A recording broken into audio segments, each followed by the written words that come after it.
ರಾಧಾನಗರಿ ಅಣೆಕಟ್ಟಿನಿಂದ ನೀರನ್ನು ಬಿಡುಗಡೆ ಮಾಡಲಾಗಿದೆ. ರಾಧಾನಗರಿ ಒಟ್ಟು 7 ಗೇಟ್ಗಳನ್ನು ಓಪನ್ ಮಾಡಲಾಗಿತ್ತು.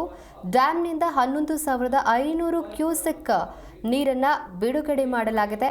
ಮಹಾರಾಷ್ಟ್ರದ ಕೊಲ್ಹಾಪುರದ ರಾಧಾನಗರಿ ಜಲಾಶಯ ಕೃಷ್ಣಾ ನದಿ ಒಳಹರಿವಿನಲ್ಲಿ ಏರಿಕೆಯಾಗಿದ್ದರಿಂದ ನೀರಿನ ಅಂದರೆ ರಾಧಾನಗರಿಯ ಒಟ್ಟು 7 ಗೇಟ್ಗಳನ್ನು ಓಪನ್ ಮಾಡಲಾಗಿರುವುದು. ಮಹಾರಾಷ್ಟ್ರದಲ್ಲಿ 4-5 ದಿನಗಳಿಂದ ಭಾರೀ ಮಳೆಯಾಗುತ್ತಿದೆ. ಹಾಗಾಗಿ ಮಹಾರಾಷ್ಟ್ರದ ನದಿ ಒಳಹರಿವಿನಲ್ಲಿ ಏರಿಕೆಯಾಗಿದೆ. ಇನ್ನು ಕೃಷ್ಣಾ ನದಿ ತೀರದ ಜನರಲ್ಲಿ ಮತ್ತೆ ಆತಂಕ ಸೃಷ್ಟಿಯಾಗಿರುವಂಥದ್ದು.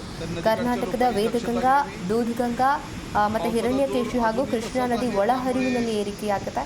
ಇನ್ನು ಕಳೆದ 3-4 ದಿನಗಳಿಂದ ಚಿಕ್ಕೋಡಿ ಉಪವಿಭಾಗದಲ್ಲಿ ಭಾರೀ ಮಳೆಯಿಂದ ಸಾರ್ವಜನಿಕರು ಕೂಡ ಬೇಸತ್ತಿರುವಂಥದ್ದು.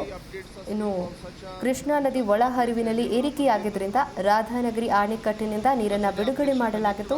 ರಾಧಾನಗರಿಯ ಒಟ್ಟು 7 ಗೇಟ್ಗಳನ್ನು ಓಪನ್ ಮಾಡಲಾಗಿದೆ. ಡ್ಯಾಂನಿಂದ 11,500 ಕ್ಯೂಸೆಕ್ ನೀರನ್ನು ಬಿಡುಗಡೆ ಮಾಡಲಾಗಿದೆ.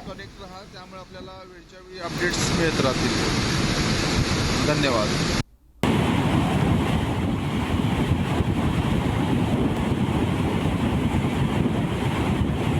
ऑगस्ट 2025 सकाळची 7ची वेळ आहे. आपण बघू शकत असाल गेले 2 दिवस पडणाऱ्या मुसळधार पावसामुळे राधानगरी धरणाचे 7ही स्वयंचलित दरवाजे उघडलेले आहेत आणि नदीपात्रामध्ये 11